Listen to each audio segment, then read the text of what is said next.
Hey guys, and welcome back to Starcast Remarks. Alongside my brothers Chris and James, my name is Ryan. We appreciate DraftKings Sportsbook for being our sponsor of this episode. Go and use that promo code THPN next time you are there. And the Dallas Stars win by a final score of 8-1 over the Tampa Bay Lightning.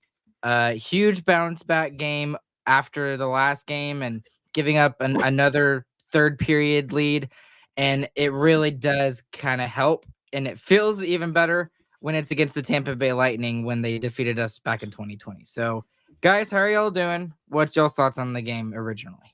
Yeah. Pretty much everything we said in the Flames game, exact opposite. Flip the script, because that's a great bounce back game from the Stars, especially on a terrible loss. Definitely the Lightning weren't all there tonight. That is 100% true. The goaltending was not all there. Defense wasn't all there. But the Stars fully took advantage of that and played great. They played great. Lightning played bad. That makes an 8-1 game. Yeah, and I think the key part of us taking advantage is that we continued to take advantage. We didn't take advantage early and then let's sit on it. We kept scoring throughout the entire game. That's my biggest point from the game tonight is the as soon as we jumped out to a 3-0 lead, I was like, okay, great. Let's keep the pressure going. And then I was able to kind of put with like 2 or 3 minutes left in the third period. One of my favorite GIFs is the narrator with the guy looking with his glasses down saying they didn't with the narrator. I loved it. It's one of my favorite memes to use. I was able to use it today. So that's my biggest point is I don't really know if you can call it a full 60-minute effort because it was a blowout. But I mean, do you understand what I'm saying?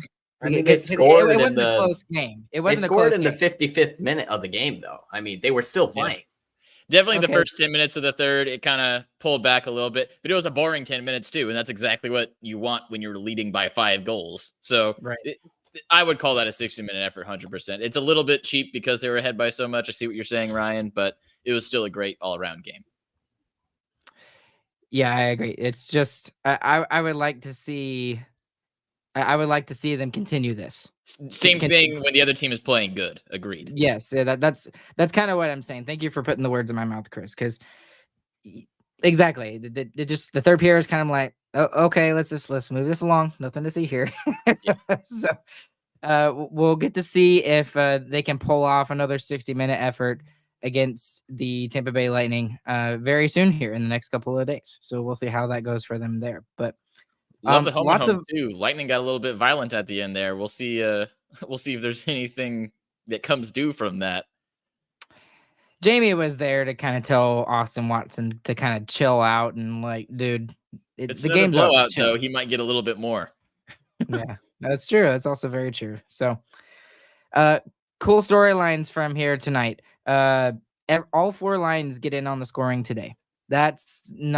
Hasn't been said very much, especially from the Ben line as of late, and especially the 4th line. We haven't seen the 4th line score a lot of goals lately either. So depth scoring up and down the lineup, and not just depth scoring from all 4 forward lines, but also getting some offense from the defense too. Hartley gets another goal today. Looked way better today than he did in the last game.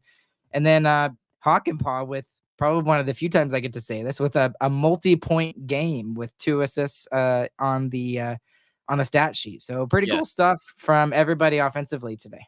Hakanpää, the only player with I think over 15 games played with no points in the NHL, and he gets 2 tonight, his first and his second. So that works out. Who are you most impressed with in today's game? Still Mason Marchment. He was fantastic tonight as well. He was super good. And like we said last game against the Flames, offensively and defensively, he's, I don't know what has clicked for him, but whatever it is, he needs to keep on clicking it. Go ahead, James. Well, I mean, you just kind of asked a question that kind of takes us to biggest winner and biggest loser, but well, I guess that's true. I didn't really think of it. Well, just other players to kind of look at and consider, but because Mason Marchment was where I wanted to head to, and again, I'll say it again, what I said just in the last AGR. It's not just offensively. There was a couple of times they replayed the clip of him pinching at the blue line, and he was able to get it going the opposite way. So It's in the neutral zone. It's in the defensive zone. We're seeing it more. I don't know what he's doing differently. Maybe he's just chilling out more, and I don't know the answer to what he did. But whatever he's doing, he needs to keep drinking that Kool-Aid. Yeah, and all 3 of his last shots have been perfect shots. I mean, beautiful shots in the very edge of the net. Exactly, I agreed. We also got to talk about Sagan. We also got to talk about Sagan a little bit too, because he's been. Okay. I'm just gonna steal Ardell's comment over here. He's been consistent for a while now, and I feel like he flies under the radar with all he does to help the team. Yeah, it absolutely does, and I think the biggest thing for me with Sagan that's really allowed him to kind of blossom, especially this year and maybe even last year a little bit, is he's not being asked to play center anymore. I know that seems silly, but with all of the responsibility it takes to be a center in the National Hockey League, and it's not his fault. He had that injury. It's limited his mobility now. I think that's fair to say. Yeah. But he's still able to find a way to be offensively helping out the team, and not just offensively, but defensively and on all aspects of the game. So very much like a Joe Pavelski kind of guy, where he might be limited with what he can do now compared to what he used to be able to do.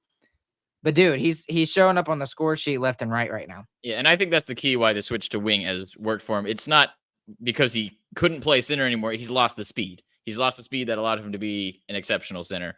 And we're seeing it this year. He's learning how to play with less mobility, and he's doing it very well. Consistent is exactly what I would call him. Duchesne and Marchment are kind of popping up each game, having a good game, kind of passing it back and forth. Sagan is a guy that's been consistently getting points on that line game after game. 1 point game here, next game 1 point, 1 point, 1 point. We're seeing it a lot. And we talked a little bit last episode, or maybe a couple episodes ago, but we had the Benaissance, right? So we're trying to think of what we need to call the Sagan resurgence. And we're going to call it the Sagan. The what? The Sagan. Like again. Sagan again. Sagan. That's I was so I actually got my hopes up, and I got really excited for a second, and then you said it, and I was just like, oh my gosh, that's terrible. Oh, yes, Ellie did come up with that, by the way, so I can't take full credit, but fantastic. Oh, okay, you're a little bit biased when it comes to that, Chris. Yeah, a little bit biased. That is the joke I would 100% come up with. Come on. No, that is the dumbest thing I've ever heard. That's a great Benaissance is so cool. Benaissance is amazing. No, Sagan is nothing. No, I'm gonna say it every time now. It's the Sagan. Oh my gosh! All right. If it catches again, if it catches fire, if it goes viral, then fine. We'll let you have it, Chris. But for now, it's really stupid. Okay. Anyway, I want to talk about Pavelski too. He's my favorite player right now on the Dallas Stars. There's numerous other players that played really well today. But Pavelski always seems to be, I don't know, the guy. He always seems to be the guy, the consistent guy, always able to do every single thing right. He's able to take draws if he's needed to. The tip again today, of course, is there another way that he wouldn't score a goal is off the tip. But seriously, Captain America is just absolutely brutal, and he's the pseudo captain for this team. He's like a co-captain with Jamie Benn right now, in my opinion. Really fun stat tonight. Joe Pavelski, 3 points, led the team. Also had the least time on ice of any player. Joe Pavelski, 11 minutes, 29 seconds, scored 3 points. I guess got to give the old guy a little bit of a break, huh? You're up by 5. He's not playing. Yeah, you ain't playing today, but you're good. I need to go look at the shift chart and see how many shifts he had in the third period. Maybe 3? Probably 2. Maybe. I think maybe 3 at most. So we do have to mention the obvious with this game as well, in the fact that the goaltending for the Tampa Bay Lightning was not there today at all. Like, probably at least half the goals probably shouldn't have gone in. Let's be honest.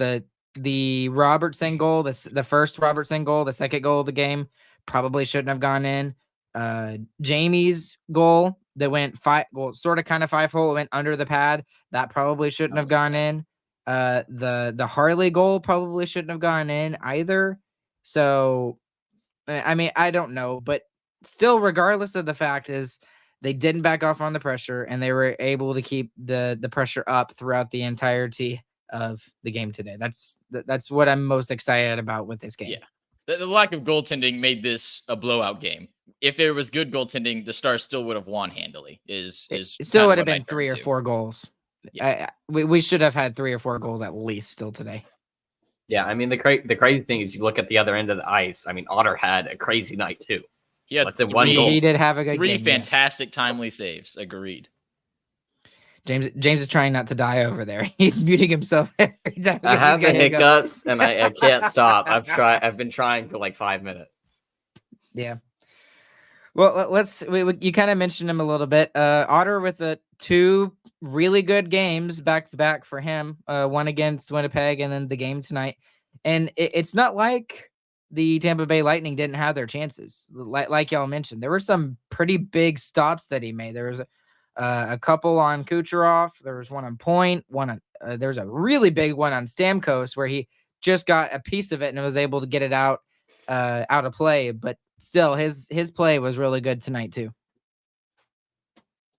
Yeah, he was great. I mean, it's kind of a miracle that Kucherov didn't get a goal tonight. He had 3 like fantastic chances, and that first one that on the breakaway on Kucherov, that is like the perfect timing to make that save. Right after Tampa Bay took their timeout, trying to regroup, trying to get everything back together, that would have been a massive momentum swing towards Tampa to keep this a game and to shut that down. Like the timing is the big thing for me. Shut it down at that time, even though it's a 3-0 game. That's a turning point, and he shut it down completely. And that's exactly what Otter does when he's at his best. He makes big saves and he makes them at the right time too. Here's another big talking point from the game today. We'll see if the lineup stays the same for Monday against the Lightning, which I kind of have a feeling it does, especially after the game today. But Dadonov gets healthy scratch, and so does Nils Lundkvist. I saw the Nils Lundkvist one coming from a mile away. We talked about that in the last AGR. But the Dadonov one kind of surprised me a little bit. But at the same time, when you really think about it, that third line has not been as effective as they were last year. They've been okay. They haven't been bad, but they just haven't been as effective as they were last year. And with Delhi coming into the lineup and just keeping that fourth line together with Foxa, Steele, and Smith and throwing Delhi on that third line, I thought both of those bottom 2 lines looked really good today. Yeah, the other thing that it does that I really like is that it gives you another penalty killer. You don't have to use Sagan, Hintz as much on the penalty kill anymore because Delhi comes out and he's a great penalty killer. I mean, we saw it all year last year. And he actually had an opportunity on, I think it was shorthanded too. He didn't get a shot off, but he was there in the right spot at the right time. He just couldn't get the shot off because of some good defending by Sergachev, which really sucked. But yeah. I really liked it. I liked the move. And it's good to shake things up after a bad game. I've kind of harped on DeBoer a little bit recently, so I'll give him some praise here. That's exactly what you have to do when you have a game like we had against the Flames. Whoever you can take out, you take them out. Is pretty much what you're supposed to do there. I'm gonna save this till Sunday. We kind of need to talk about Lundkvist and what's going on with that, but I think that's a good topic to save for Sunday on playing time for Lundkvist. Okay, that's fair. A little bit of a teaser. A little bit of a teaser for Sunday. So, well, tomorrow. I keep forgetting today's Saturday. For some reason I keep thinking today's Friday. Anyways, moving on from that, what did you think of Hanley coming in today? I think he did it again. He's just kind of invisible, does his thing, and I mean, he puts forward a good effort. Yeah, he's very consistent. You know what you're going to get with him every time. You're going to get pretty solid defense. He can kind of be exposed by those high skill players, but I mean that's kind of what you expect on with a bottom pair D-man. And you're not going to get really anything offensively, but that's not what we're asking him to do. We're asking him to be solid in his own end and be serviceable in the other, and he does that just fine. Yep. And I really think what kind of helps him the most that he really tries to box out the front of the net. Mm-hmm. So like even if he's not like helping completely. He's always taking someone else out of the play. I mean, he's never out in no man's land. Yep, and that's where a lot of the times I think that's where the complaints with Suter come from, is that if he's out, then he's out of the play. He doesn't find a guy to take. So I definitely agree with that. Hanley does that very well. There wasn't anybody defensively today when it comes to our D-men that I thought had a rough game. I thought everybody was okay. I thought Heiskanen wasn't great again, actually. Okay, that's true. I did write that in my notes at one point where he was still our best defenseman, but he wasn't Miro Heiskanen tonight. Yeah, He's he's getting more help from the forwards, though. He's getting more help from the forwards, which is good. I think this is the first game in forever that Heiskanen doesn't have the most time on ice. Yep. Esther Lindell has it. By a lot. 4 minutes more. 4 minutes. Yeah. Wow. Which also is what you need to do. I mean, we need to treat Miro Heiskanen like same way as Pavelski with how many minutes he's playing. If it's a blowout game, don't put him on. Don't play him.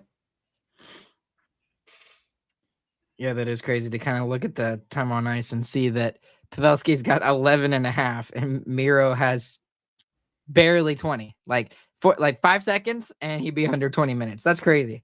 That's absolutely crazy. Oh, we need to talk about I can't believe we need to talk about him. Robertson. Way better today. He actually shot when I yelled at the TV to shoot. So he was listening to me today. He just needs to continue that. And he continues to find those weird opportunities where there's barely any daylight. And that's what he needs to continue to do. We need him to be shooting more still. That's what really kind of like comforts me a little bit, is that like the first goal he had was nothing. He had nothing to look at. He just was like, I'm going to try to like bank it in somehow. And he fires it really hard and it goes in. That's what we need.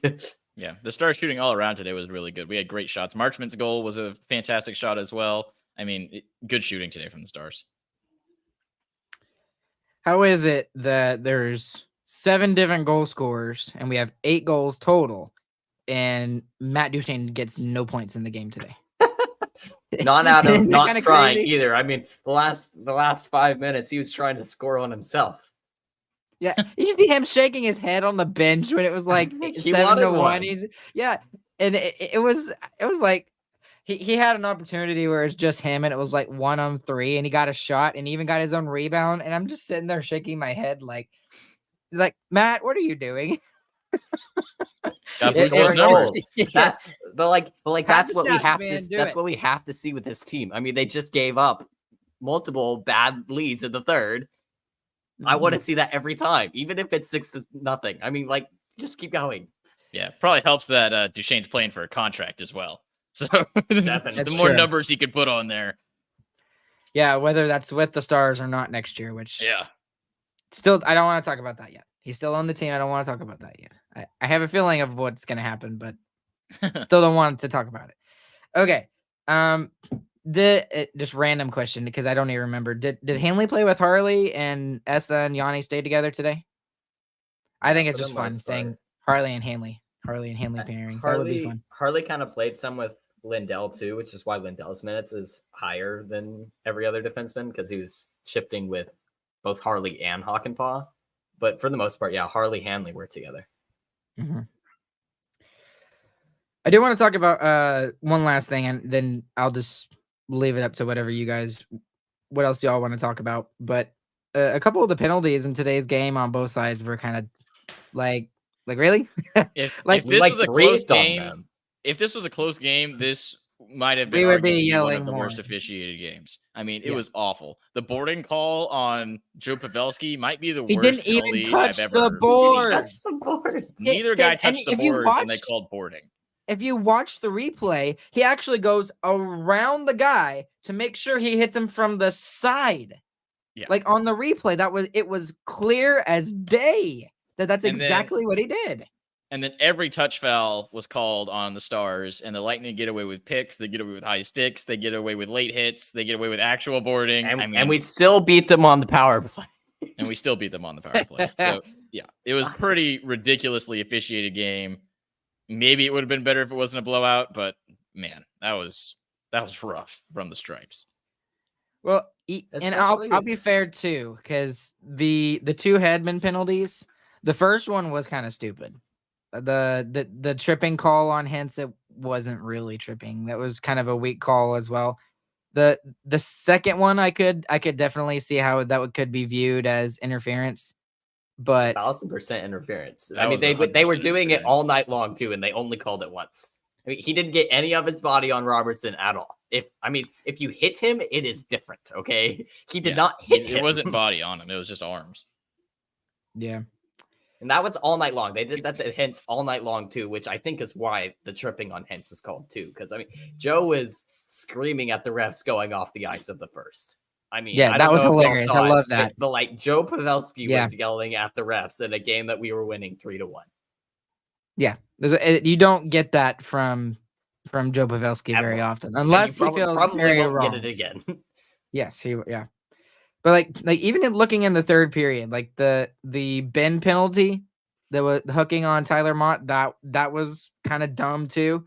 And then The dude just especially fell the trip over. from That Steele. was- Yeah, I was just that was, like, that was a dive, really? man. That was such a bad dive. I mean, I couldn't believe they called that. well, he took a penalty and then he scored. And I saw somebody. I think it was on X. Someone said he Happy Gilmore that thing. Yeah, he did. Still did. That was He just hilarious. I smacked loved it. it. Yeah, I was like, that's the tweet of the day right there. That was hilarious.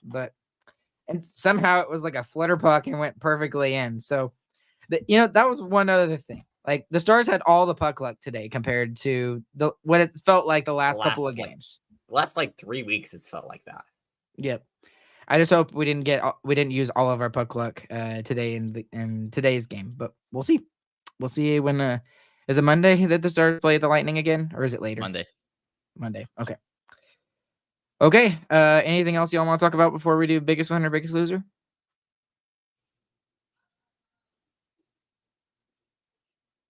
No. Okay. No. All right. Sorry, I froze for a second.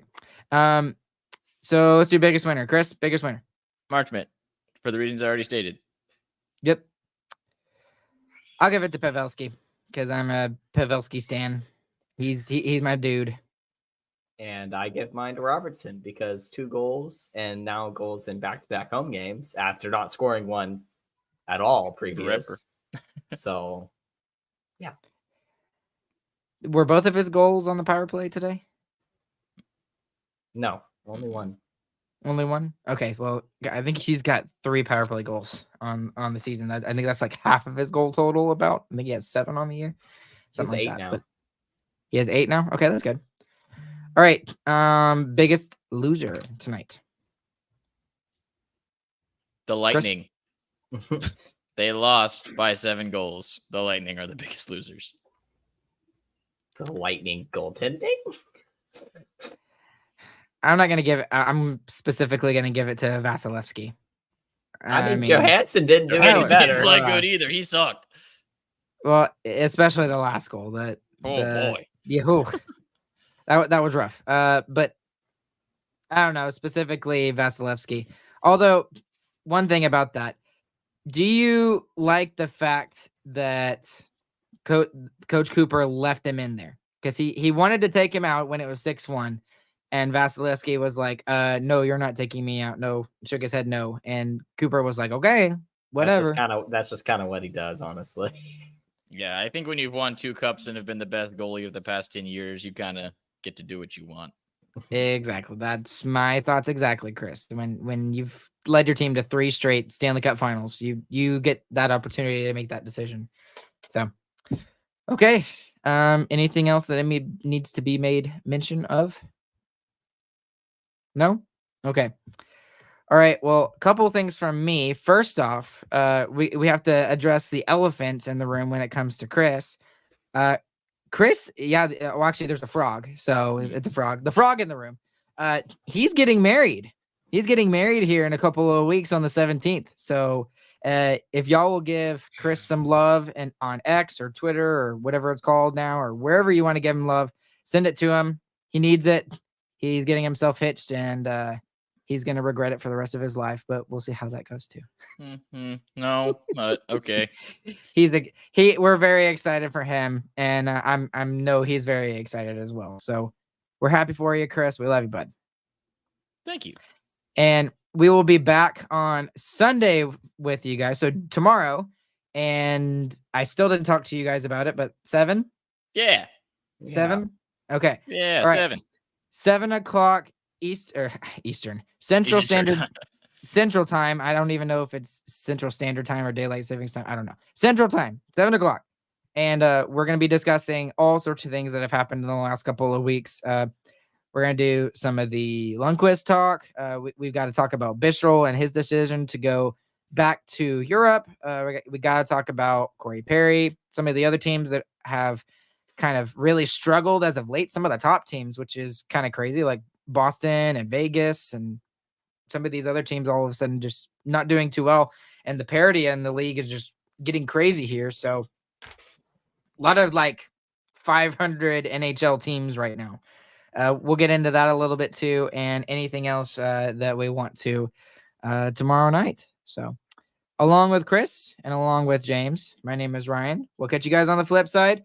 Hope you guys have a good, fantastic morning, afternoon, evening, whenever you guys are listening. Thank you to DraftKings Sportsbook for being our sponsor. And Chris, if you will take us out, please. I heard the Stars play the Eyes of Texas in the stadium, and I am personally offended. GG, boys.